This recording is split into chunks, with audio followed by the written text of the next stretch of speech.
Welcome to our History Now podcast. Welcome, everyone. When we think about travel today, our minds, they often jump straight to freedom, right?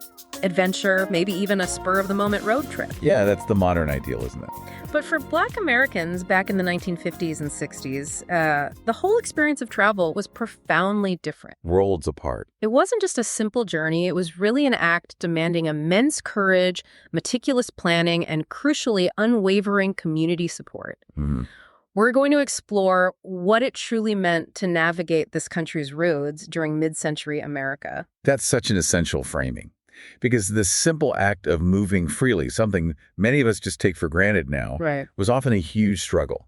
And it's connected to much larger, older historical efforts to control the movement of Black people. I mean, this goes way back from before the Civil War all the way through the Civil Rights era. Wow. Understanding this history, it really does reshape how you view mobility and just how fundamental it is to freedom itself. Absolutely. So what we're getting into today are those significant challenges faced during that era, but maybe more importantly, the incredible systems of resilience, of resistance that Black travelers created. Forged, really. Yeah, forged just to get from one place to another with, basic dignity and safety. It's quite a testament to ingenuity when facing these huge systemic barriers. It really is. Okay, so let's start by maybe painting a picture of what travel was truly like then. This wasn't about enjoying scenic detours, was it? Not at all. It was often about sheer survival. You might assume, listening now, that anyone could just pull into any hotel or gas station along the highway, but that was, it was far from the reality for Black Americans. A dangerous fantasy, really. Indeed. And historical accounts make this incredibly vivid. There's one historian who put it quite starkly, saying it's really, really tough for the majority of Americans to begin to even understand the gut-wrenching horror that is driving in a racist society. Gut-wrenching horror. That's powerful. Mm-hmm. It is. Travelers were navigating this patchwork of hostile environments. It ranged from, profoundly inconvenient to outright deadly. And that hostility, it showed up in very specific, often terrifying ways. Mm-hmm. We know, for instance, segregated accommodations were just the norm. Standard practice. Most hotels, motels, they simply refuse to admit Black guests. Period.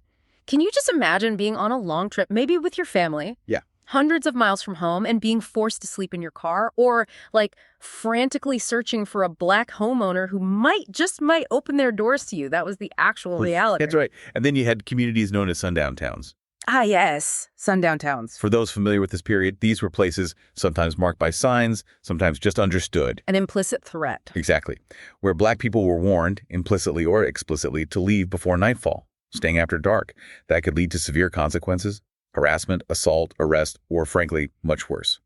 The psychological terror of just knowing you weren't welcome and were potentially in danger, immense. And the fear wasn't only from, say, random citizens or property owners, right? Interactions with law enforcement were also a huge risk. Oh, absolutely. What was it about those encounters, even for something minor like a traffic stop or maybe no infraction at all? Well, any stop, any interaction really could escalate without warning. It could lead to arrest on completely false pretenses, violence, even extortion. This is particularly prevalent in the Deep South, but not exclusive to it. Right. And on top of that, just basic services were routinely denied. Restaurants wouldn't serve you. Gas stations might refuse to sell you fuel. Even public restrooms were often segregated or off limits. So finding food, fuel, or even just a safe place to stop for a few minutes on a long journey. It was an immense challenge, often felt insurmountable. It really makes you realize how every single trip was a calculated risk. It's really striking how this fundamental struggle, this fight for simple mobility, isn't just some side note in history. Yeah. You mentioned it connects directly to these pivotal moments in U.S. history. How does that everyday experience, that denial of movement, tie into the bigger national narratives? Well, what's truly fascinating when you look at the analyses and the historical records is how they suggest that from the Civil War straight through to the Great Migration, and then later into the Civil Rights Movement, the ability for Black people to move freely was absolutely central to these huge transformative struggles. Mobility is just fundamentally linked to freedom. You can't separate them. You really can't. And controlling movement was a deliberate, conscious way to control lives. I mean, think about the Fugitive Slave Act. Right. That act, allowing slave owners to retrieve runaway enslaved people, even from northern states, the suffering it caused. It vividly showed Northerners the sheer cruelty of the system. It helped ignite the fuse for the Civil War. It's this recurring theme, you see. Controlling movement is controlling freedom. And the impact of this control, it was so personal for countless families. I've often read accounts like there's one historian remembering her own family's trips. Yeah, those stories are powerful. And she recalls always carrying one of those big green Coleman coolers, the ones... Oh, yeah, classic. Full of fried chicken and potato salad. And it wasn't until much later in her life that she truly understood why. It was because they simply never stopped at restaurants. Didn't stop. Couldn't. That one anecdote, it just shows the intense level of preparation, the absence of everyday conveniences that were required just for a basic road trip. It's heartbreaking to imagine, really. It truly is. The foresight needed was extraordinary. So, faced with such a, treacherous landscape, how did families manage these journeys? How did they find safe passage through such hostility? It clearly wasn't just about packing a cooler, right? Oh, not at all. That was just a start. One of the most powerful, most tangible tools that emerged during this time became the Negro Motorist Green Book. The Green Book, yes. It was, and I don't think this is an exaggeration, quite literally a lifesaver for so many people. For listeners who might not know the full story, can you tell us a bit more about its origins? Why did it become so absolutely indispensable? Sure.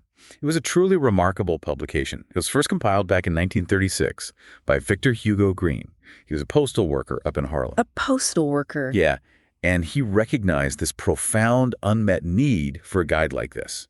So he created it and became an annual travel companion, published every single year until 1966. Wow, for 30 years. What exactly did it offer? I'm guessing it was more than just a list of hotels. Oh, far more. It was really comprehensive.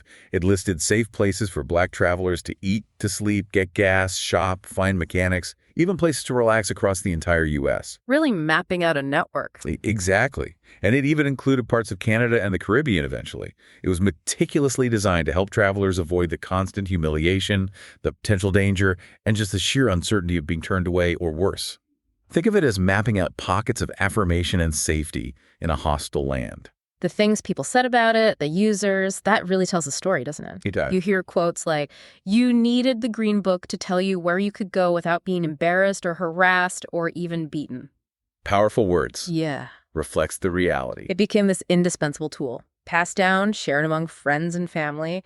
It was essential gear for any road trip back then. And it speaks volumes about its necessity, its importance, that it even found a distribution network through the Standard Oil Company. Really? Yeah, it was available at Esso gas stations.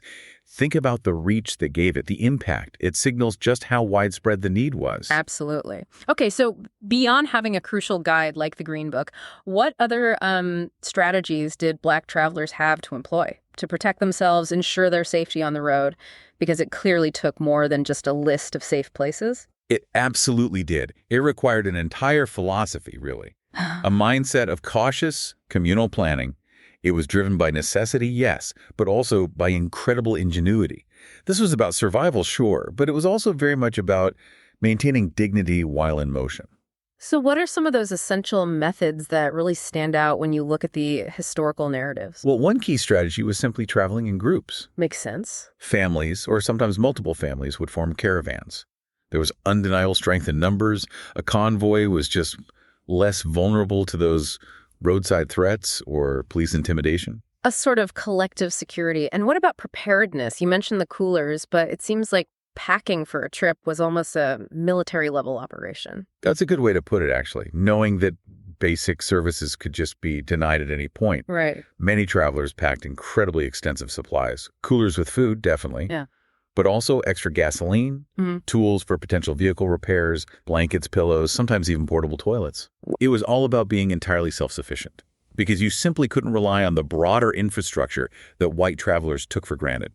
So self-sufficiency, traveling in groups, what else? Did route planning play a big role? Huge. Strategic planning often meant completely bypassing certain counties or towns that were known for their hostility. You learned where not to go. Word gets around. Exactly. And some folks also preferred driving at night, actually, to minimize risky encounters, maybe avoid those sundown regulations, or just draw less attention. Interesting. And finally, beyond all the physical preparations, the car packing, the route planning, How did community networks play into this incredible effort? Oh, those informal networks were incredibly valuable. Couldn't overstate their importance. It's like what kinds of networks? Black churches, fraternities, sororities, even just extended family connections. They often provided crucial travel tips, warnings about certain areas, or even offered overnight lodging.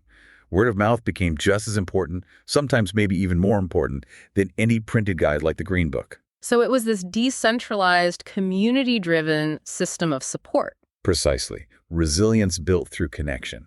As we, explore all this history, it just becomes so abundantly clear that travel wasn't merely a personal necessity back then. It really evolved into a powerful symbol within the broader civil rights movement. Absolutely. It underscored that idea that freedom of movement is just a fundamental human right. Yeah. The very act of asserting the right to move freely, especially through hostile territory, was in itself an act of profound resistance.